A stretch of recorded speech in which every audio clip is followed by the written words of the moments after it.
student program last year that premiered at the Melbourne Independent Filmmakers Festival here, which was really wonderful, spotlighted many youth artists, including Ella. And so Jennifer was a big part of that and bringing that to fruition and helping inspire and teach these amazing children in our community. So we thank you, Jennifer, for being here.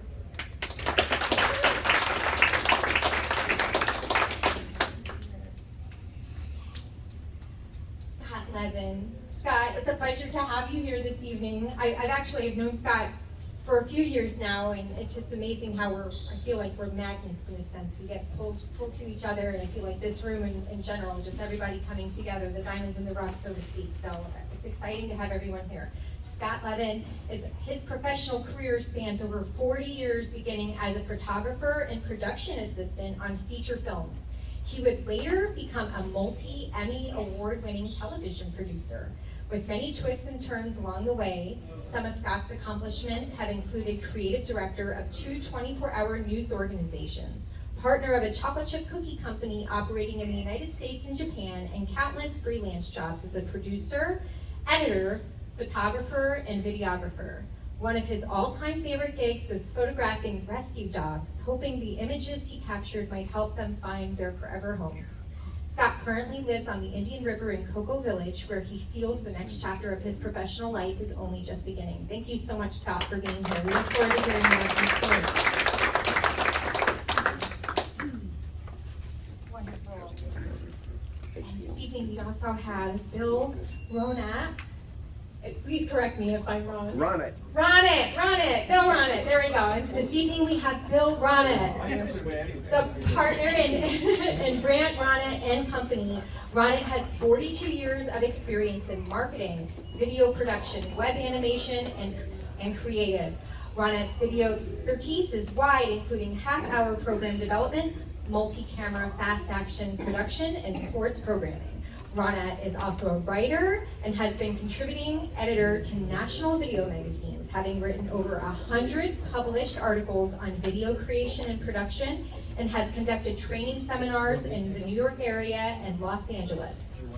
He's also created short fiction films which have appeared in film festivals, including the Melbourne Independent Filmmakers Festival, Enzian Film Slam in Orlando, Palm Beach International Film Festival, and Love Your Shorts in Sanford. It's wonderful to have you here, Bill. Thank you so much.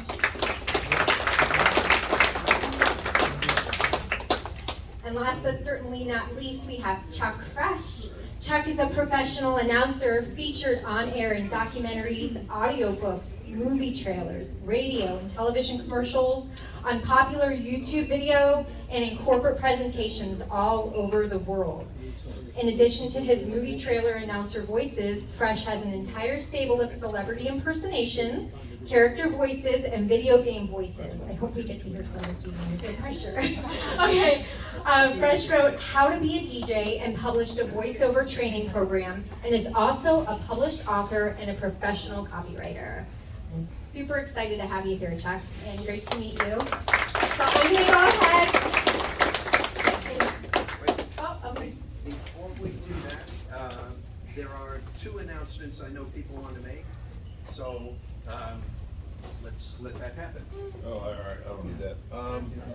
You probably don't. No, I got the voice. Just to let everybody know, on the 23rd of March at Bug Nutty at 7 p.m., we're going to have a beer fest, which is sort of the coming out announcement for the Eastern Florida Alliance of Media Producers. It's a group of photographers, video producers, and podcasters.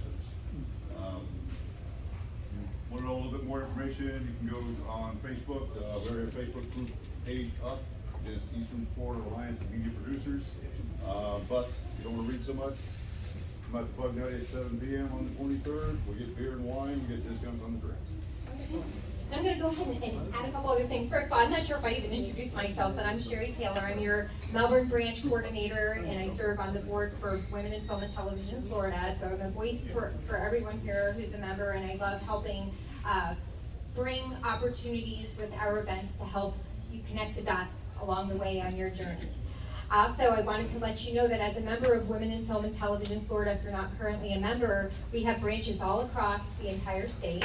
And we offer events all throughout the month that are wonderful. They're free to attend if you're a member. And so to check that out, if you go to our website, womeninfilmfl.org, just some of them that are happening. Besides our event this evening for Breaking Into the Biz Workshop, we have a South Florida branch event. I know we have someone here in the front row that has attended events. Yes, wonderful. Sorry to put you on the spot. But this is happening tomorrow evening on Tuesday, March 14th, is our South Florida branch of in-person networking at the Timeout Market. So it's a great opportunity to network with some industry members down there. On Wednesday of this week from 6 to 8 p.m. in our Tampa Bay branch, we also have an in-person networking at the current hotel. We also have an upcoming event on Wednesday, March the 22nd, and this is an amazing quarterly meeting for our Orlando branch, which is at the View Studios. If you've not had an opportunity to look that up or check out View Studios, it's an amazing facility. They have facilities all around, I believe, the country. One of the View facilities is where Tom Cruise had filmed part of the last Top Gun film, but it pretty much will bring you into any location in the world that you can program into their systems or in your imagination. So that we have these facilities here in the state is pretty amazing. So I encourage all of you to attend these events whenever you can. And we also do have discounts for being a member as well. I think when one of the discounts that came out as a reminder with this week's newsletter, we get our newsletters too, is like a discount for IMDb. So if you're currently paying for IMDb, I always like to say our memberships pay for themselves because you save in other ways and it just brings you, opportunities. So we also offer grants and scholarship opportunities. And on that note, I'm going to go ahead and we have a second announcement there. there we go. Okay. I'm going to Back with you. I'll just make this really quick. On April 6th in EGAD, we're doing an open house ribbon cutting event at the Ginter building. There's a bunch of businesses. It's put on by the Cocoa Beach Regional Chamber of Commerce. And just a great opportunity to connect with a lot of people in the area, in the art district and whatnot. So I want to just invite you all to attend April 6th at 5 o'clock till 8 or so. Thank you. Thanks, Mary. All right, as Sherry was about to start, we've got a panel of experts here who have made it in the industry. And so we did the introductions and breaking into the business. I think it would be valuable if we went down the line and not a big lengthy thing. We're only going to be here for an hour. Right? So just describe the business you're in and how you got started.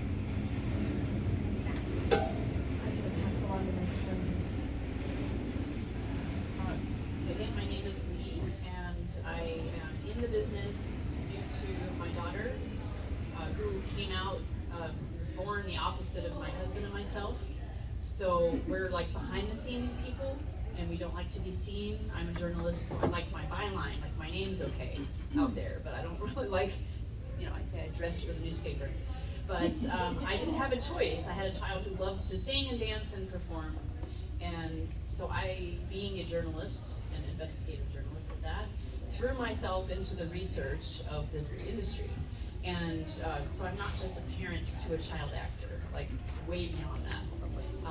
At the end of the journey now, I'm also a publicist, a entertainment industry publicist, and I get to write press releases and bios, and I do electronic press kits for other actors. And I just interviewed one today, another amazing 18-year-old filmmaker. And it's such a pleasure for me to promote other actors. So I've now been able to combine my career as a journalist with being a parent of a child actor, so I understand what's involved. We live bi-coastally. We travel to LA frequently. We've been there once in December, once in January. We almost went to New York a few weeks ago, but we turned down a callback for a Broadway show. It has to be the right opportunity. But we have also become expert travelers and last-minute travelers. And it's really awesome. It's fun to just be like, yeah, let's go. So and I was always a planner. So I just have to say, she has thrown my world upside down, and we're living life in the moment. The people that she works with, Adam Sandler, I was talking to the guy, but it's still kind of mind-blowing that happened.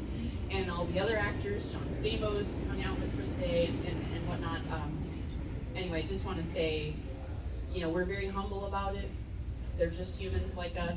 They just happen to be famous and have done cool things on the screen. And it's just awesome to come back to Brevard County and live a normal life. I see what happens to some of the people who live in LA and they get caught up in wanting to be famous. And that's just not, it shouldn't be the goal. The goal is to share your craft.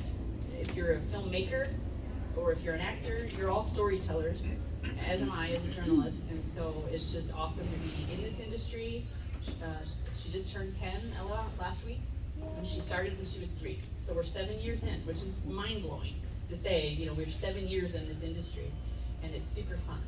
So hope that if y'all have questions, I'd love to help answer.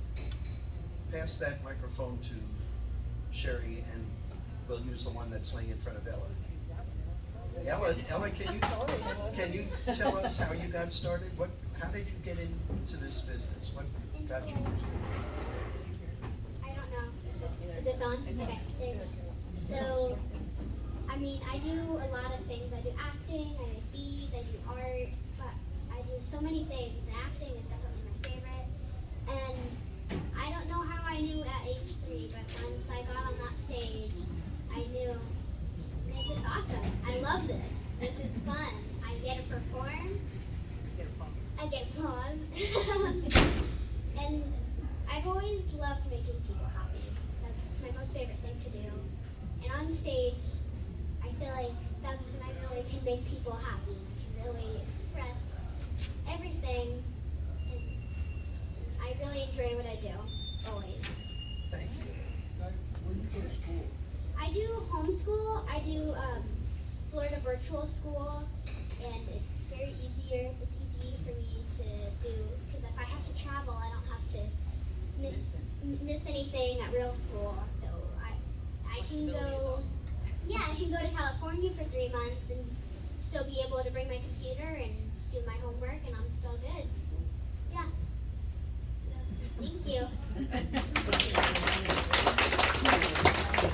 Hello, I'm Jennifer Giacono. I kind of stumbled into the film business. I went to California when I turned 18, and I was working a series of jobs, and I just fell into a Jackson Pepsi commercial in Santa Barbara. And I had never seen such chaos in my life. I was so excited. Honestly, I can tell you I didn't sleep that day. I just sat at the edge of the production office, and they were hiring extras, still in business. This was a really long time ago. This was 1986. So I just started there and worked in commercials. It was hard to get started because I really didn't have I didn't have any contacts. So I moved to Los Angeles and just started going to production offices. And I would say the only reason that I really did get hired was because I was so persistent and entertaining at times. Sometimes it's just that you stood out because you made someone laugh, or you were, common sense is something that I also think really helped me because I grew up outside of Philadelphia, and I could just see when people needed something. So it was a natural fit for me to assist a producer, or I got into production management, and I did a couple feature films up in San Francisco, and I went to school there, and it's really been a blend of all different kinds of production for me. Recently I've been doing VR. I like to do new challenging projects, so for me that's kind of part of what I love about it. I really love location shooting, big sets, locations meaning like really where you're involved in public situations. So I've had a really good time throughout it all, but I moved here because I have kids, so I adjusted everything that I do pretty much. So my kids are just about grown up, and one's in LA and the other one's going to San Diego. So I think I'll probably be more bi-coastal now that my kids are older, but I'm really looking forward to doing more production. I love that there's these groups here in Brevard. People are still shooting, the film festival. It's all very positive, and I think that any way that you can get involved, and if it's, if it inspires you, you should just keep doing it, even if you're not sure that you're good at it. I've always surrounded myself with really good people. So if I didn't know, there was someone there. So I've enjoyed it. you brought up two good points that I see in just about everybody who's successful is they're persistent. I learned something from that. And the other one is that you saw, when you saw a need or saw an opportunity, you took it. Yeah. And it's really just, I mean, it's about being present, I think, a lot for me. Like, if you're in a room and you're just thinking constantly about what am I gonna get out of this, and how can I get something, and how can I talk to that, you're totally not in the moment. So I was just successful with, somebody couldn't open the door, like basic stuff. I mean, I'm making a joke, but some of it was that simple. It was just listening to a producer and say something 18 times and no one heard it, and realizing that that guy's in charge in this setting, so maybe we should listen. Maybe you guys should do what he just asked you to do. So it seemed to me that really just being present in a very busy environment, and I thrived on that. I really did I did the Beetleborgs television show, and I did some television. I didn't like it so much because it was just every day I had to set schedule. All right, when I said persistence, I didn't mean to persist at talking. Aw.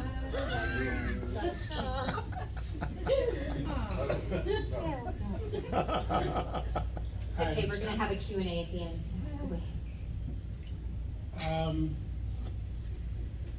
I don't know that I ever remember telling myself that I was breaking into anything really, but I was fortunate along the way that I met a lot of really good people. And although at the time I didn't look at them as mentors, when I look back on it, there were a lot of people who really mentored me with a lot of different things. I was in college, I was with my girlfriend in college in Illinois. We left New York and just decided to go out to Illinois, so I enrolled in a film program there that was making Super 8 films. And then for personal reasons, we had to leave school, so we came back to New York, and I just started working in a camera store in Hell's Kitchen in Manhattan. I got my first apartment there.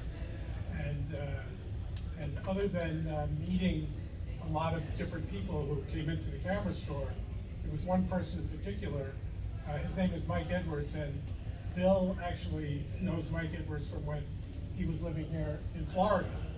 But he moved north when he started having grandkids, but this is 1977 when I first met Mike. And I worked in this camera store for like 3 years, but in the beginning, I was working in the film department, back when people actually shot film in their cameras and came in to get it developed and came back a few days later to pick it up. And Mike came in and we just got talking, and he started telling me about this film he was making for his final student film about the Coney Island cyclone roller coaster. And he said, and I said, oh, I love movies. And he said, well, why don't you come out and help? And I came out and helped, and every free day I got while they were shooting, I would come out and help. And I didn't realize at the time that I was a PA, but that's what I was. I was just having fun. And then when he won this film festival, and the films were shown in this movie theater, and I didn't know anything, like, I wasn't expecting my name to be in the credits, but there it was. And I was like, oh my God, my name was like 10 feet tall going up the screen. So, and then a couple of years later, I would leave the camera store, and Mike got me my job on a feature film as a PA, and I did that for a few months. And to this day, that was, I don't think I've done many things that have brought me so much joy as being that young and working around so many like really interesting people and doing anything that anybody was asking me to do. And then, but one thing I learned from Mike that, a lot of things I learned from people who mentored me still stick in my mind today.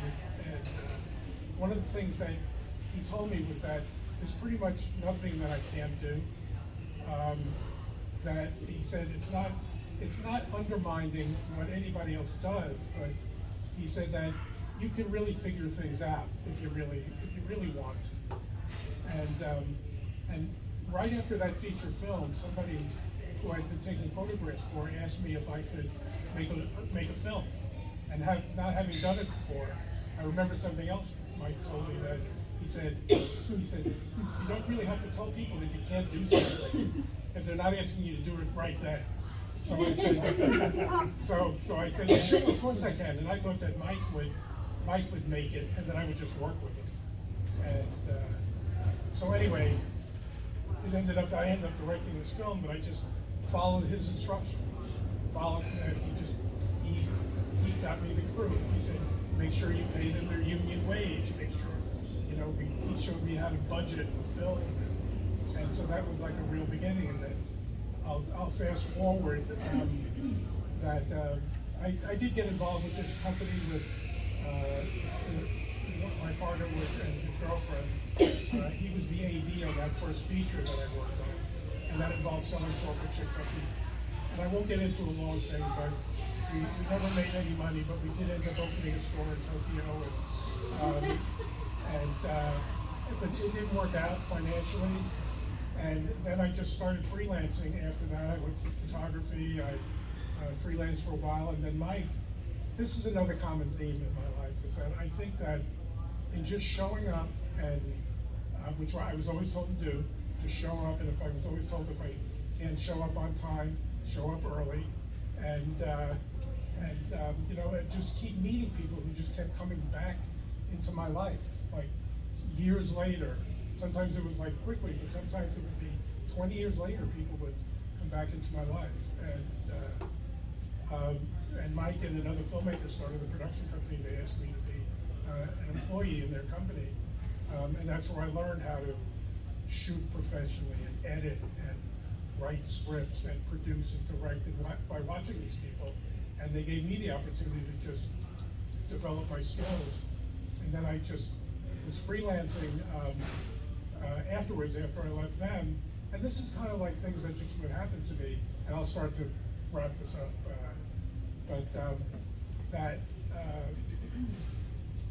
My friend, again, the guy I did the cookies with, he was working on a movie with another guy, Bill Chase, who was in charge of East Coast production for HBO.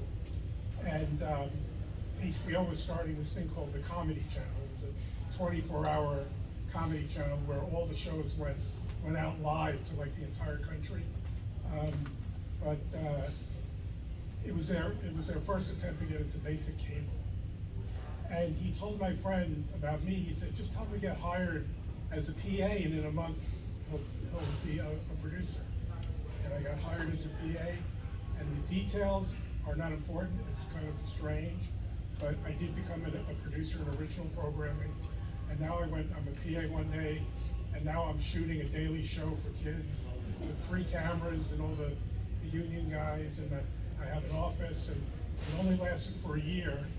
And they merged with a Viacom 24-hour comedy channel, became Comedy Central. But then I fell into the news business because the guy I had at the Comedy Channel called me one day and said they're hiring editors at this 24-hour news channel in New York called New York One News. And Time Warner was the parent company once again, like HBO. And I got hired as an editor. I started on the 4 a.m. shift. I moved to the 4 p.m. shift. I then saw that I grew to love the channel, but I knew I didn't really want to be in news. So I saw they had a creative department, and I got hired as a producer, and my predecessor left, and I became the creative director, and then they started the Spanish version of the channel, and so I became the creative director of the Spanish channel, even though I don't speak Spanish. But I think what I but I did hire a producer from HBO, Latino, I think they call it. So I let him go. So I'm still technically the creative director, but he really was doing. All right, we're going to have some questions regarding how you. Okay, I'm gonna pass. Sorry. You're good. Okay, let's see, let's go through this quick. I grew up in a little town in Illinois, 20,000 people, so if I can get here, anybody can. Okay. I went to the University of Illinois, and by my senior year, I was working 20 hours for the programming department for educational television, I was working 20 hours a week for the CBS affiliate. I was working 20 hours a week for the PBS affiliate, and taking 18 hours of college at the same time. And I made some connections with the guys at the PBS affiliate, and they knew some guys in Iowa that had a production company. And he said, this guy's crazy, he'll work 60 hours a week and take 18 hours of classes, he'll do it for you. And as Bill said, when I first got in with any of these people, I said, I'll work nights, I'll work weekends, I'll sweep floors, I don't care, let me in the door. And they like that kind of enthusiasm. Anyway, I went to this production company in Iowa, and we had a Winnebago with a 1-inch machine in the back.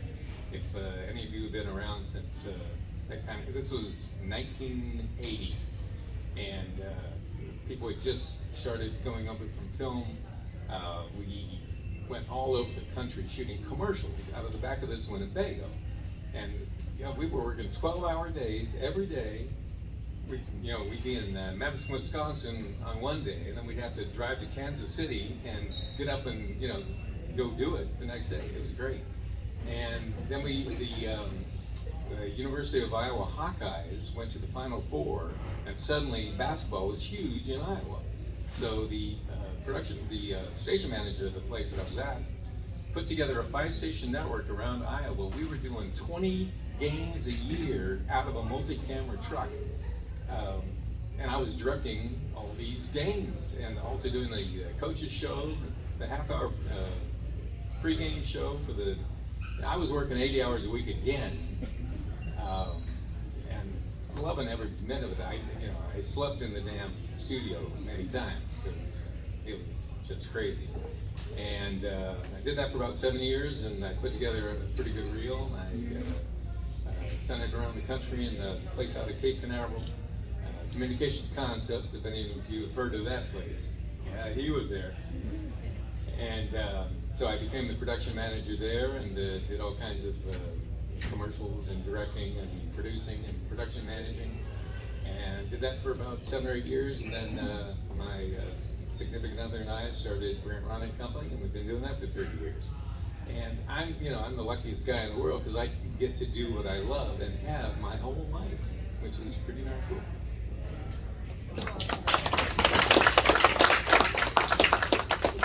Hi, Chuck. I'm done. Thank you. All right, so I grew up in Philadelphia, went to Temple University, and one of my professors said, you have a face made for radio. I didn't realize it was an insult. I'm like, thank you. So I decided to pursue a radio career. Finally got my first opportunity years later, after I had already established a pretty good nightclub career as a DJ at nightclubs. I was making $30 an hour at 19 years old. So the radio station calls me, we're going to slot you in overnights, because that's where you started in radio. We're going to pay you $7.50 an hour, but you got to quit your nightclubs. I'm like, 30 or 7.50? So I threw away radio, and then had a little bump in the road, started a family. You all know how that works. And had to quit all that stuff, got a corporate job, ended up working for Colonial Penn Insurance, who did all those commercials, the direct response commercials with Ed McMahon, Alex Trebek. So I ended up in the marketing department, and I was the creative liaison who would be like an assistant producer in all those commercials. I got to meet all these people who travel Hollywood a bunch of times.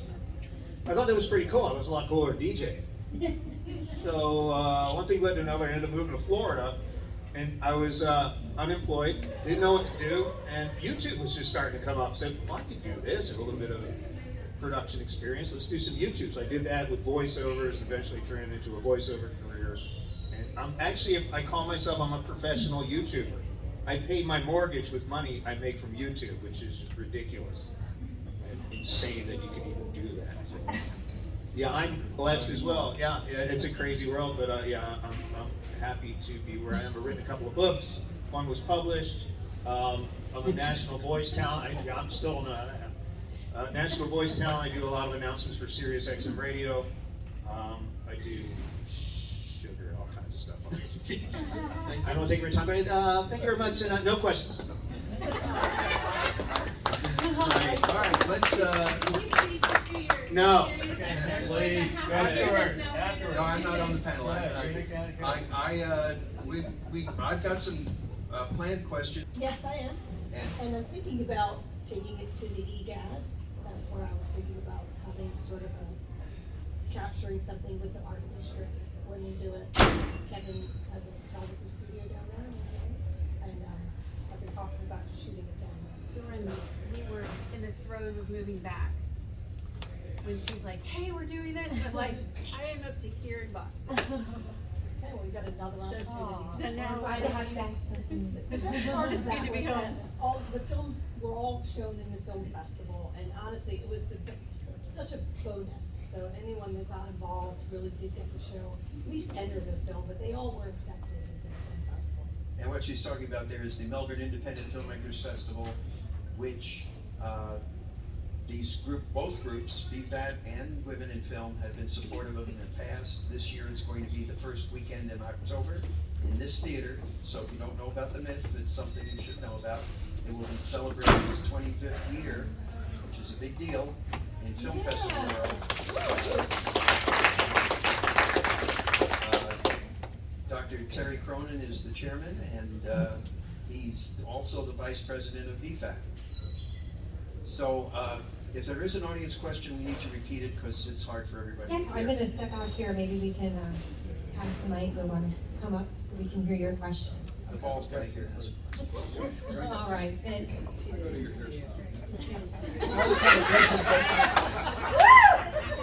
I just go to YouTube. What do you like better, live theater or movies? And Mom, what do you like better, live theater or movies from that standpoint? Also, we should research. Here's the microphone. Oh, yeah. Oh, I think TV is fair to throw in there because oh, that's, TV, that's, yeah, okay, yeah. that's when Ella got to do her TV show, it was prior to the pandemic, and there was a live studio audience, and that was golden. Okay. So some of it was pre-taped, some of it was in front of a studio audience, and I personally loved the vibe in there. You know, she did Broadway, but I had to hang out backstage, that was the rule, and wait for her, so I didn't get to experience that. My husband did. And so I sacrificed in that way. I didn't get to see it from the audience perspective. But that was 2,500 people in a theater, so I'm curious what she's gonna say. But movies are repetitive, just like commercials. 50 takes. This angle, this angle, this angle, the same dialogue. Adam Sandler would throw her some, alt lines like, "Hey, try this, try this." I personally thought TV was just Monday through Friday, 9 to 5. Table read. It's like a beautiful schedule. You got your dressing room. I mean, that's the dream. So network TV, or she did a show for Netflix, which we can't wait to tell you all about, probably in the next month. It's amazing. That was in Atlanta, and equally as amazing. It wasn't an LA studio, it was more the trailers and we were on location more. But again, just a beautiful, predictable schedule and experience. So I vote for TV. So really, I can't really pick. I just love acting. Either way, I like it. I do like Broadway because that's live, and there's how many people did you say? 2,500 people in Broadway theater, and you can do that multiple times, and I think that's really fun. Just being on the stage and doing your routines and singing and dancing. I love that. But I do love all of it. Like she said, the dressing rooms and all the live audience was nice too. And I really just love it all. Acting. Yes. Let me ask you this, when you're on the stage, do you alter your performance at all? When if you try to find a line that maybe makes people go, ooh, or if you find something that you're doing that they really like, or you try to, in other words, you try to mix it up? Well, I like to stay to script, but I will change my appearance a lot of the time. Yeah. That's what I mean, like you're doing something different to try to. Well, yeah, I can do a little something different. I mean, most of it's choreographed, which that's fine with me as well, but I will add a little Ella spice on top. Okay, what we're trying to do is From ground zero, living in Brevard County, how do you make that transition from, okay, I want to be in this place in my career? how do we take that, 0 to step 1? Because I know personally, as an actor, it's very hard to transition from kind of just pushing your way through the industry. So how would you go about that? That's a fantastic question, and that's the question everyone should be asking who lives here, because we didn't know how this was going to go either. So it started with someone saying, you should get an agent in Orlando, which is a commercial, so get some college money, right? That was Mrs. Monica, was her recommendation. I had no idea what any of this was about. So we went, and she had several agents interested. You just apply individually. And so she started just doing commercials and print work here in our market. And there's a phrase, bloom where you're planted. Same thing for filmmakers. This is an amazing filmmaker community. Just network, start making films here, and get in a local film festival. And so she worked the Orlando market and did projects here in Florida. And then I just, social media, I'm just, truthfully, was how this LA managers found her, more than one.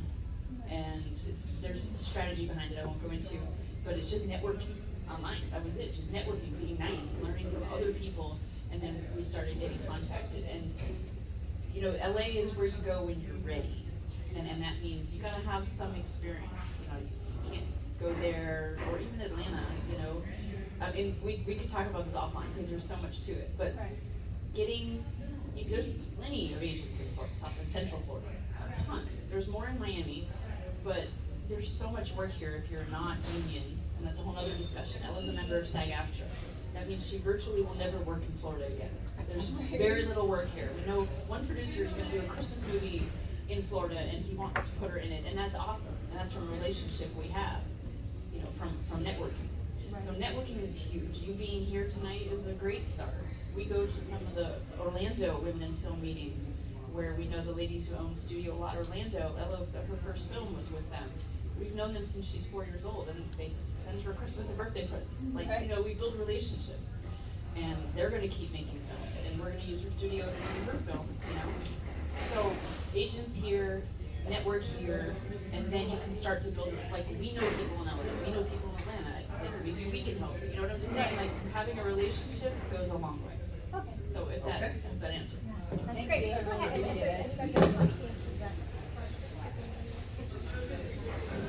Well, we've got more questions. Yell it out. Go, raise your hand if you have a question. All right. I want to, Mr. that's Hayden. okay, I got loud enough. All right. What do you want? She started it, I want to hear this X7 voice. Come on. Yay!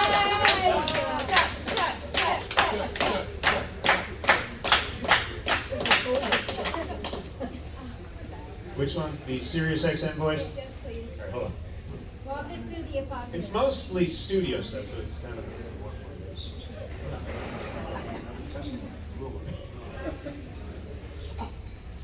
Sirius XM Channel 39, Hair Nation. It's much.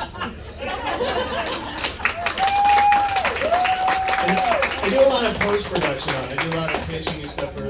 I do Morgan Freeman's voice. I do James Earl Jones. I do Casey Kasem, but they really have to be in the studio to do a lot. Whoa, you should do that. Asking you, Chelsea. I'm Morgan Freeman, but it doesn't sound right here because I don't have enough pitch for this thing. What do you have on this board? Bill? Bill? Which one do you want? I don't know. I'm scared.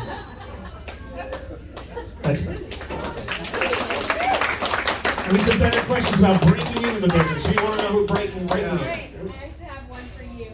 I know you said you started YouTube when YouTube was starting, but compared to how you did it, how could someone break into YouTube now? I was fortunate enough to be at the beginning of that, so the tide kind of carried you forward, and you got enough subscribers to become monetized. It's much more difficult now because there's so many people doing it. Video editing's become so easy to do. You can do it on your phone now. I actually edit videos on my phone. Actually, my wife edits videos on her phone, which is ridiculous. And she's a former Harris engineer person. She's the least creative person. No offense, but she can edit videos on her phone, so everybody, the point is everyone can do it. So there's a lot more people doing it now, so it's a little more difficult to break in. But if you're persistent it's like everybody said, you just keep doing it and keep working at it, and you come up with some good content that's going to raise some eyebrows, and you probably have a chance just as good as anyone else. What is more important, quantity or quality in YouTube? Anyone want to take that? I would say it's a mix, because there's an algorithm on YouTube now they've been developing over the years, so they want to see consistency, but they also want to see engagement, and you can even get engagement through quality. So it's kind of a hybrid of both. So you put a lot of stuff out there, and hopefully people will respond to it, they'll like it, they'll subscribe, and commenting. If you know anybody that does YouTube, the best thing you can do, the best gift you can give them is to subscribe, like, comment, share. I mean, for anybody that's doing any kind of social media, really. A lot of people don't realize that. Scott, I have a question. Consistency, yeah, absolutely. Does YouTube give you any guidance on that type of stuff? Because I noticed at one point in time that subscribe and push the like button thing, everybody started doing that. Was that just a contagion, or was that a YouTube thing that they go, hey, you may want to do this? You're pretty much on your own. They want you to do it all yourself now. So it just kind of grows because everybody sees the other people doing it. They never used to do that, and all of a sudden. We actually put something in our videos now, like a little automatic button with a chroma key behind it. Yeah, click, subscribe, like, comment, all that stuff. So try to push them along. But YouTube doesn't really do much of that because they don't have to. Yeah. Okay, Scott, I have a question. You mentioned mentors. Can you get into a little bit the importance of what training you had and mentors to bring you up to speed to be able to be successful? Sure. I'll be brief this time. Better be, I got a book. Well, I just want to say that the mentors that I met along the way helped me develop my skills, and it was those skills that really helped me become successful. Even though I may have had a title as something, it was really these skills that I learned from these mentors, like shooting and editing. Like editing played a big role in things that I did, and it was a different world then. And like a filmmaker who mentored me in shooting said to me once, shoot every frame as if it's the most important frame you've ever shot. And I think about that when I take a still photograph, and I shoot a video. I always think it always has that in my head. I had someone who taught me how to edit, this crazy Yugoslavian guy. He was a wonderful mentor, but he would always tell me, even when he was shouting at me, he would always say, just make the edit. Don't labor over it, just make it. And that changed my life in editing. And I think that just mentors me so much along the way, and a lot of times I just want to say, it really doesn't have anything to do with a production skill. It's really, a lot of times it was just as a human being. You know, somebody, like my first mentor always used to say, keep smiling. Like make mistakes. And one of my mentors told me early on, because it wasn't instilled in me as a kid, it was the exact opposite. So like to never ask for help. And I had two mentors along the way who really instilled that in me. Always ask for help. And it's a sign of strength, not weakness. You're not supposed to do it. Did I all answer that question? That is, he made some really good points. And if you want to learn from what's going on here, those were following mentors, and don't be afraid to ask for help. All right. I have a question for you, Scott. Do you find that women in film doing these kind of projects like this, because you're a member of Women in Film, helps you in your career? Yes, because my career now is nothing. It doesn't look anything like it did. And I started coming to Women in Film because I wanted to see what other people were doing. When I was missing in my life, I moved to Florida like 7 years ago, and I've been really doing things just on my own. I've been talking to myself, I've been learning, I've been learning from reading or watching videos, but I wasn't collaborating anymore. And everything I ever did in my life that really, I think, showed some kind of an achievement, I was collaborating with people.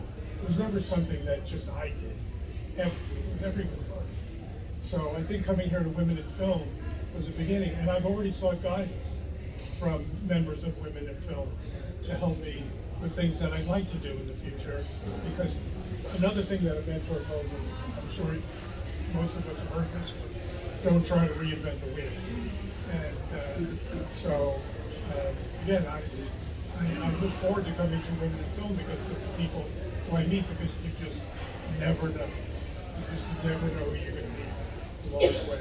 And, sometimes it's for a second, sometimes it's for years. So I've had so many people change my life and change my family. Another good point is the relationships and connections you make at these kind of meetings can turn out to be very valuable.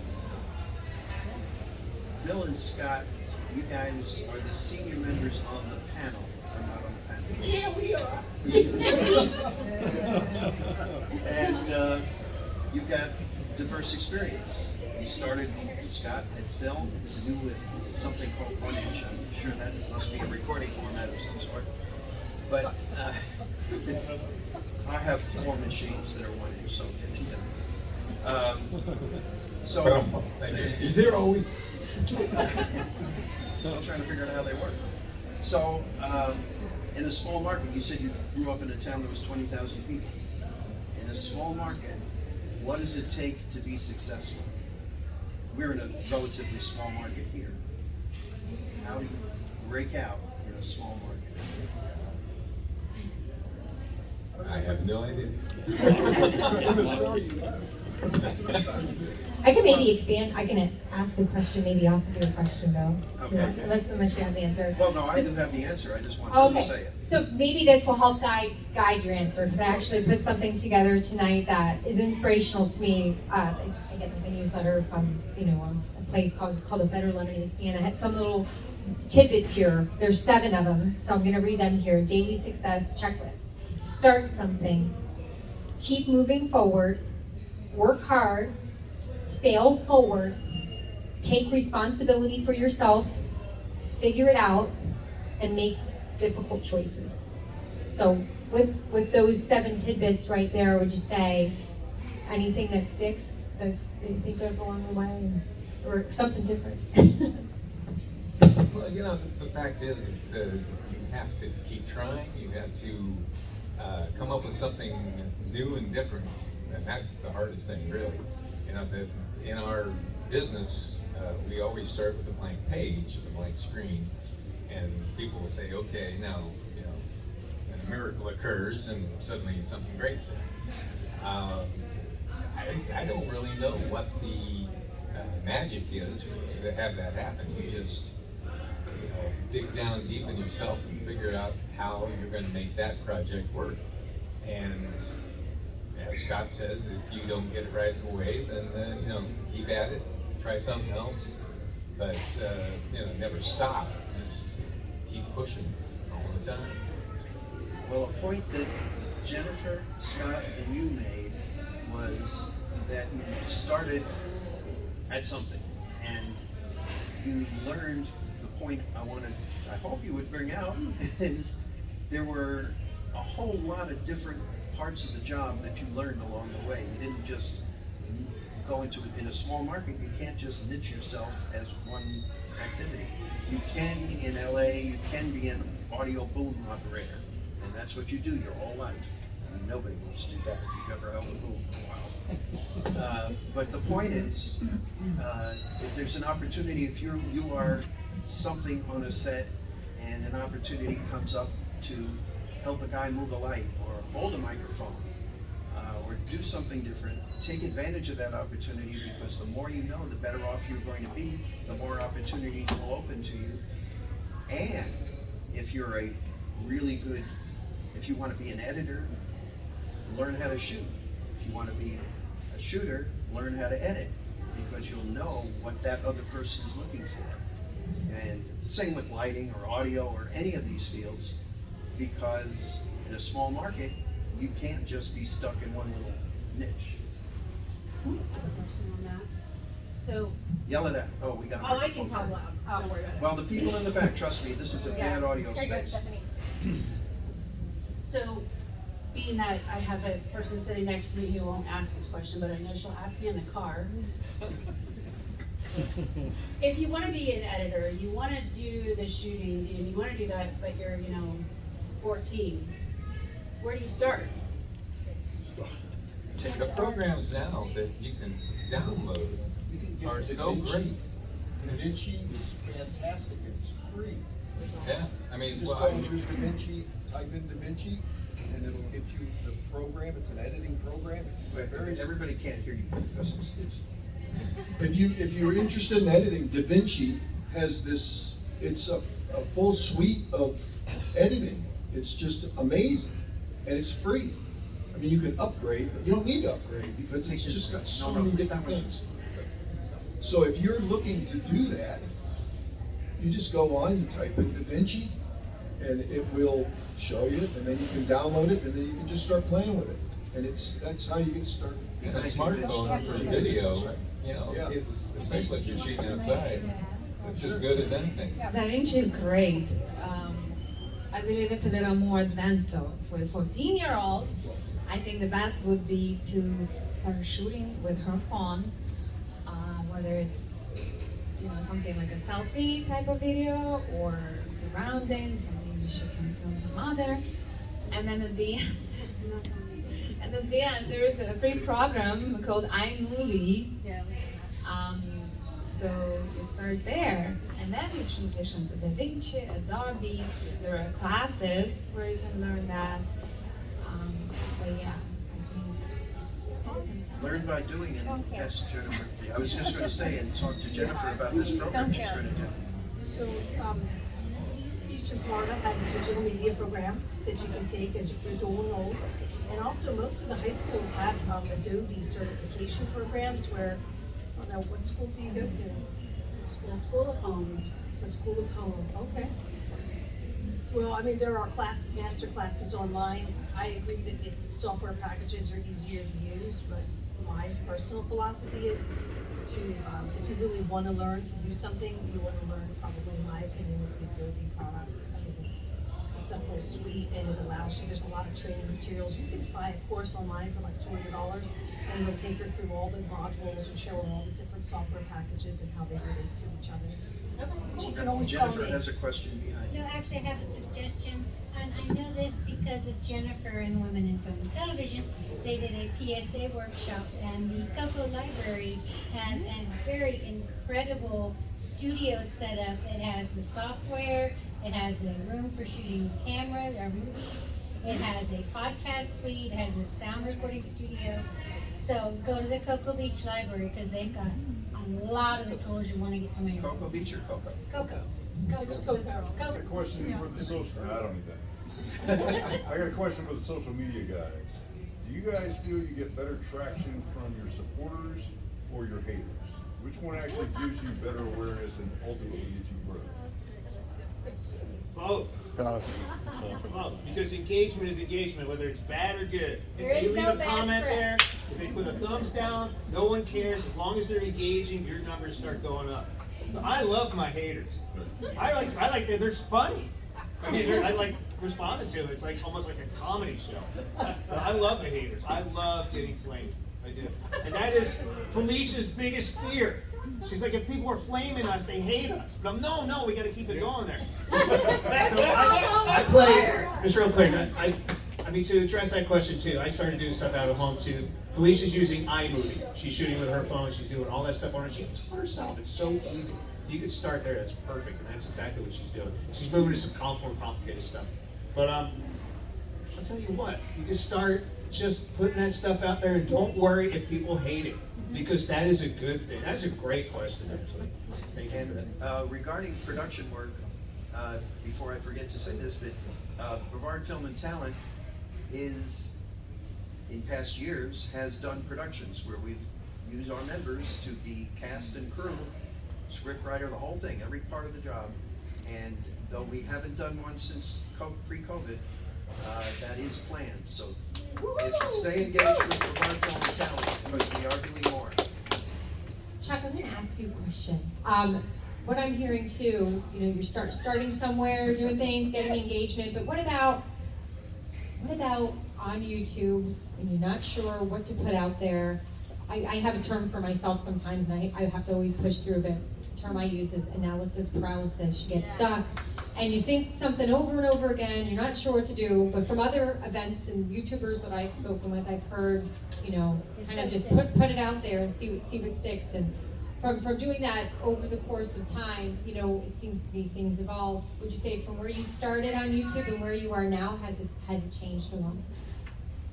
Oh yeah, two polar different opposites. I have about 5 monetized channels, and I've changed. One was my computer, because everybody had computers back in the day, and everybody wanted to learn how to fix them because they were spending money in my computer store fixing them. So I was doing this. I think this wasn't going to last forever. People are eventually going to buy iPads and they won't need us anymore. And that actually came true. So we started this thing, but that has essentially become the Fresh and Felicia show, which we do product reviews now. So it's completely changed. And we also do a cruise review channel, and we do a crafting channel. And I used to play a straight guy, but one time I was just really bored with it, and I did, no offense intended, but I play a very eclectic, effeminate guy called Tim. And people hate him, but they hate him so much that they can't wait to see what he's going to do next. And that subscriber base is it's actually our most profitable channel right now. So yeah, they evolve. You figure out, you try different things, throw it. It's like shotgunning. You're throwing a whole bunch of stuff out there, see what comes back. That's exactly what we do. Great strategy. I have a question. You said she hadn't gotten started with YouTube, correct? Oh, I'm sorry. I'm sorry. Okay, we'll come back. Most of my experience has been, even though I have a film degree, most of my experience has been in the church. And so because of that, I do voiceover, I do editing, I do graphic, you do the whole gamut. So trying to break out into that, I've been fearful, but I'm starting to move forward. So what suggestions would you give somebody? Because I have about 15 years of church experience. So. You're talking about breaking into voiceover work? Well, I wanted to do voiceover, but I'm still a little bit, people rag on my southern accent. Well, yeah. You could de-southernize yourself. Yeah, there is a market for everything. Because people want southern people want church people. There's a market for everything, especially on the social media. Just get out there, throw out your content, develop something. Do you have anything out there yet? Not yet. Yeah. I'm getting ready to do a show. Yeah. That's great. And you have the backing of the church, and they probably have equipment too, don't they? Well, some. Actually, the church is I'm getting ready to do a product production with my church. Perfect. So yeah, you've got that group, and what we're talking about, having that group of people, that synthesis of all your ideas together. I think you probably come up with something magical. Just throw it out there and do it. I would also say databases. It's super, voices.com, there's a ton of databases that generic productions use all the time. And you should just get on some databases. You should create a reel and get on some databases. I actually do, and a lot of people laugh at this. I started with Fiverr.com when they came out, when they were $5 a voiceover job. And I built it up, and I'm over $100 a job now. So I'm making some serious money on Fiverr. I probably pull $4,000 a month in voiceovers on Fiverr. And that is insane. That cheap, they used to call it a garbage place for voiceovers, but if you say it's one of the databases you're talking about, the Voice123, Voices.com, all those kind of things. But Fiverr's a great place to start with. And they look for all kinds of voices, especially a lot of my European clients will look for Southern American accents. And all kinds of stuff for video game projects, for commercials, for social media ads. So there's a whole world out there too. So Chuck, I'm real curious, and if anybody wants to chime in too, as far as diversifying, and you have 5 different channels and different things that you do and on these different databases, how important is scheduling in your day to day? Like, are you pretty organized with your schedule? Do you have a certain amount of hours you put in each week? Or I'm just curious. I am a disaster when it comes to that. You know, I get done when I have it. You know what I don't do? I don't let anything sit and cook.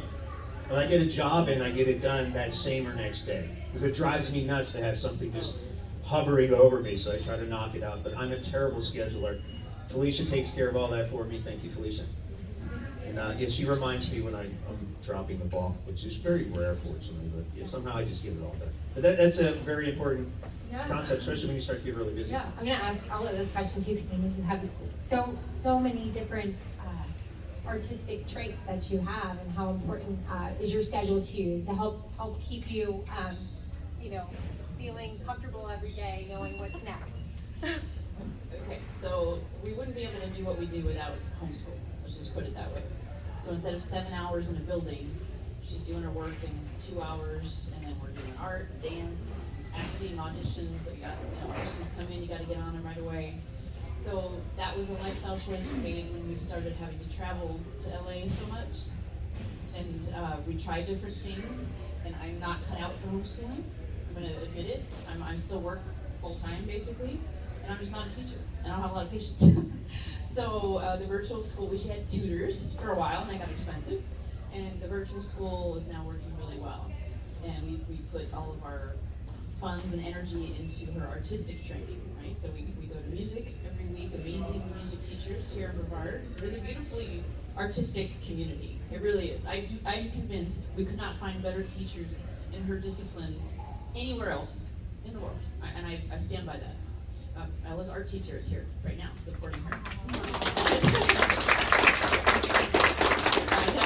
We have some giveaways at the end, by the way, of Ella's artwork. She's a fine artist as well. So anyway, the question was scheduling. I also am somewhat of a disaster, but her classes are on the planning thing, and we just fill in between. So everything's in pencil. I'll just say that. I have a paper planner. I use Google Calendar, but paper planner. It's in my bag. I open it up. I like to see the whole week, and everything is written. It's just me. I guess call that old school, but I will travel with that paper planner everywhere and write it down. People our life, we just live life in pencil. That's true. Live life in pencil. That's one of the mottos I've said. I hope that you remember that. We live life in pencil. What was her YouTube channel you said her traction? No, we have a YouTube channel for her, but you can't monetize it under 13. So there's honestly little incentive for me to do much there. Can you say that helped her get started? Social media, Instagram. Yeah. Oh, social media. Yeah. Well, I mean, it is social media, but Instagram, where you can, really network and do it differently than Facebook. So she has a professional acting presence there. Well, but she's presented as a kid as well. But it's my birthday, so it doesn't get shut down by Instagram. I'm and it says run by mom, but it's her brand. So that's what got traction. Heads up for the panelists. At the end, I'm going to ask everybody to summarize in a word or phrase what's very important to succeed in this business. So you have one time to think about it before I ask it. There was one more question. Oh, we're not closing yet. I was like, wait a second. My hand went up 4 times. Give me. So my question is for you guys. She has very, very newly expressed her desire to be an actress. I don't know how far to take that, but I wanted to come today and see. She's only 3 years old. She wished on a dandelion the other day that she wanted to be an actress, and I was like, wait, what? This is the first time that I heard you say this. So somebody told me about coming here. So my question to you is, you said that she started musical theater at 2. So is that something that you recommend doing something like that before throwing her into an agent? Or? Absolutely. Local theater, there's nothing better. Okay. Especially at her age, you would agree. I mean, so they learn, if she's into singing and dancing. If not, you don't have to do musical theater, you just do, some kid theater classes. I don't know. But, they learn blocking, they learn instruction, they learn working with a team. other actors or students, and quickly that's honestly a great thing to do. There's really nothing more to do than that. There are commercials that sometimes Cassie, young kids, her first commercial was age 3 eating ice cream for Brewster's ice cream, and that was awesome. And then age 4, her next commercial was for Disney, and that's the one they just used it last night in the Oscars and the Super Bowl. So we never saw that coming. We just, like she said, she just likes to act. She just wants to be on a set.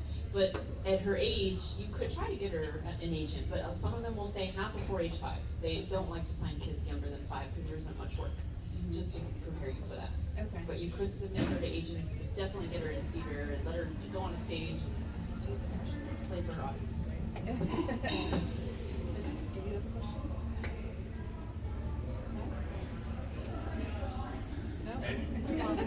Any other questions? Did you have one, Jamie? I thought I saw that hand flying up a couple All times. right. Well, then we're going to wrap the panel. Oh, wait, Art? I have one, but I want to make sure. Can I take sure of this? Bring it on up, Art. Are you ready? Happy birthday to you. Happy birthday to you. Happy birthday, dear Ella. Happy birthday to you.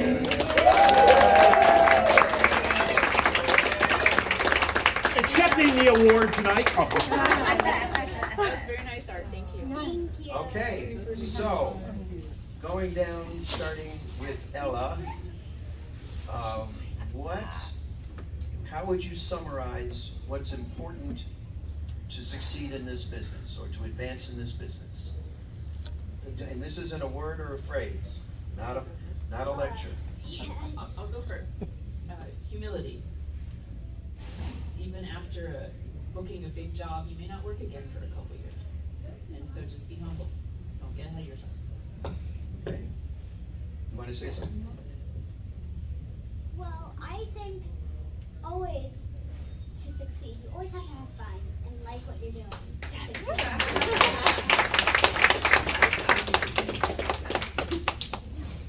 I would say be focused on what it is that you're trying to do and definitely have a good time while you're doing it. Follow your heart, be true to yourself, ask for help. Be persistent, keep going, never give up. I say just be brave and don't be afraid to fail. Learn from your failures.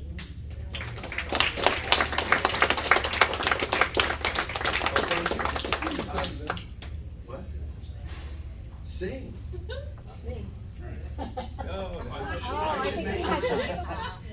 Oh, we have some giveaways. Can we do that? Ooh. Or is that bad and not a good time? All right. No, if you got giveaways, everybody gets giveaways.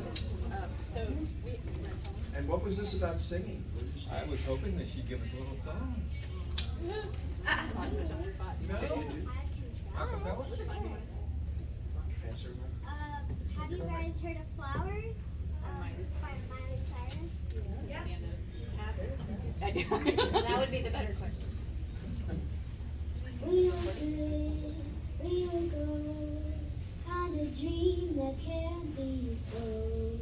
We were right till we weren't, built a home and watched it grow. I didn't want to leave you, I didn't want to lie. Started to cry, but then remembered I can't buy myself flowers.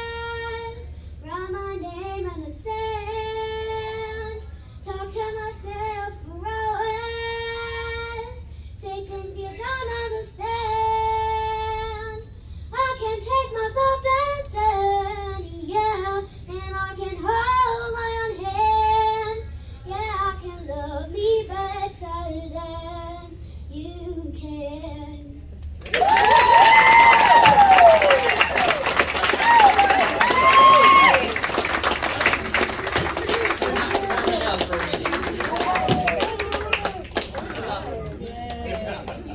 All right, this was our third combined Brevard Film and Talent Women in Film and Television meeting.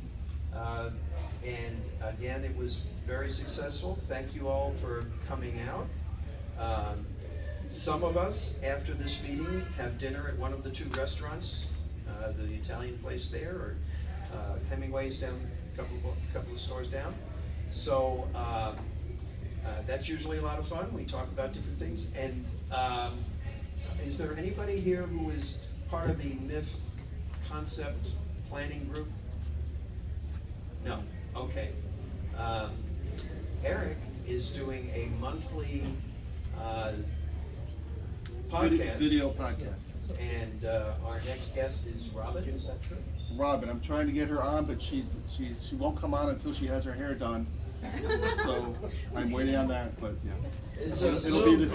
We'll get her on there this week. It'll be this week. Okay, so there's another one coming out.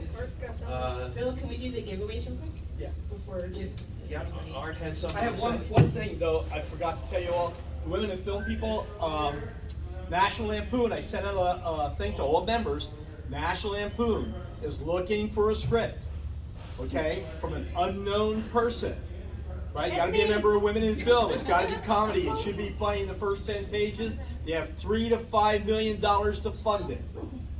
Okay, so the writers out there or story ideas, whatever, it's online, Women in Film. I send it out to all the members. If the new ones, I'll send it out to you tonight if you want. But I would take an opportunity to do that. Because we're a national, we had a big thing with them. We talked about it. Florida had more interest than anybody else. Yes. Okay, they're not looking for directors and crew members right now. They're looking for a script. And just got to be a member of Women in Film. Okay? Thank you. Great opportunity. That wraps up all the Giveaway. Yes, that wraps up all the announcements. So now we can do the giveaway. Because everybody's kind of ready to go. Okay, so we were just gonna do some quick trivia, and then whoever gets the first one, you can pick. Ella is a fine artist with pastels that she's under the mentorship of Miss Deb Pettigrew, who's here. And this is one of her earlier drawings of a flamingo. It's a nice tote bag. EllaGraceHelton.com. There's a note card that you can frame too if you'd like. It's a 5x7 tiger. We have a bookmark with a leopard that she's drawn, and then a print of a lion. So you can pick. So the first question is, who knows which famous comedian played her dad on the ABC sitcom United We Fall? Adam Sandler? No. Only kidding. What? Half right. No, it's not Will Forte. She said Will. That's correct. If anyone knows the second half. I'll give you a hint. He was on Mad TV. Yes, thank you. I was trying to think of the name of the show. For 5 years. Too old. Comedian. Yes. Bill Sasser. Woo! You can ask him. Do you know? You can pick which. Whichever one. Really? I'm doing, what was this? It's a tiger. It's a note card that you can mail. My inner tiger is. Eye of the tiger, man. Get it. Second question is, what was Ella dressed as in Hubie Halloween? Harlequin. Yep. So you can pick. I want the bookmark. Okay. Thank you. What's another trivia question? What we can do? How about anyone else have a birthday this month? We'll see who's the closest to her birthday. What's the day? 27. March 8th. Oh, day before Ella. So now you get to pick one. Versus the night. Take the bag, mate. Take the bag. Take the bag. Aye. Oh, whichever one. Yeah. Gotta have a bloody flamingo, mate.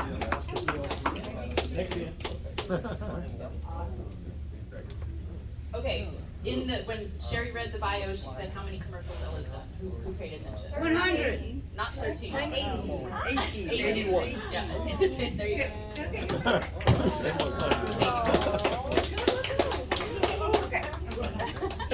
You gotta get over that stage fright. I know, right? Gotta work on that.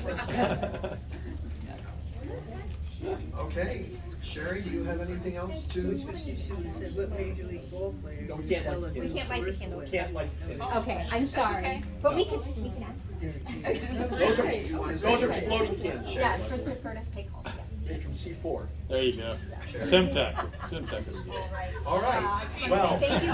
it appears that just Where like we're gonna my eat? wife, I get ignored. So, Didn't know you were married, Bill. well. Just the other day he got married.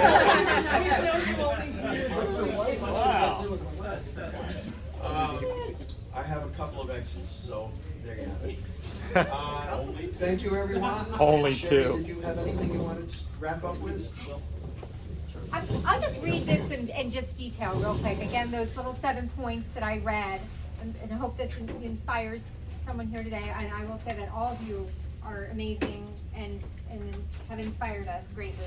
And just to keep going, I know sometimes after events we do something on our end called an after action report, but I keep thinking it'd be great to hear about the actions that you take in between the meetings that we do have and what actions you take. I even saw the last go around, some members collaborating, and I've seen some dialogue back and forth, things that have transpired since then. So it's really wonderful to see just being bold and taking action, and don't be afraid to fail, like it has been said. So again, on these things, I'm going to say start something. You can adjust your current path or change paths altogether as your situation and journey dictates.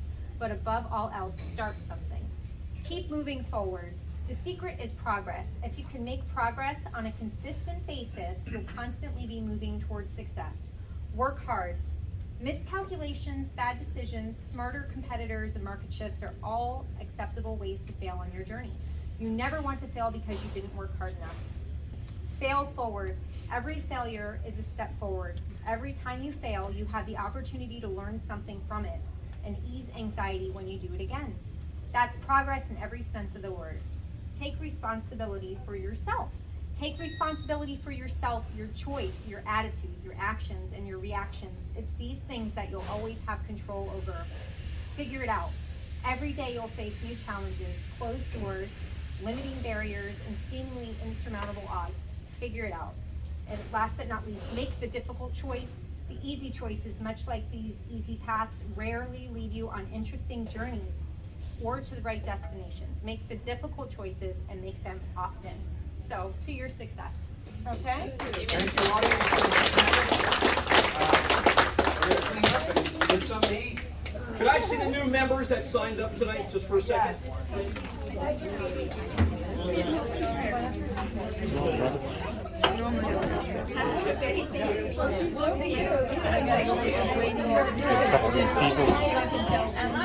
She's having dinner with a friend, and they went home and she's Little mingle picture. I do the video, then I snap the picture from it. All right.